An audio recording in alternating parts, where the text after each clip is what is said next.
بیٹے میں نے تمہیں کتنی مرتبہ کہا ہے فضول لوگوں سے سوشل میڈیا پہ نہ لڑا کرو. لیکن بابا یہ لوگ بہت بدتمیز ہیں، کسی نے تو ان کو سبق سکھانا ہوگا نا. سبق کیا گالی دینے سے سکھایا جاتا ہے؟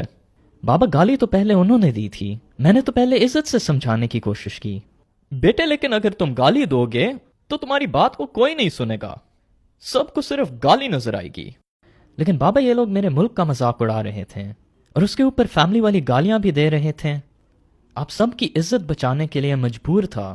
تم نے جو لفظ استعمال کیے تھے اس سے تو ہماری عزت کو نقصان ہو گیا. اب ان کی فیملی کو گالیاں تو نہیں دی؟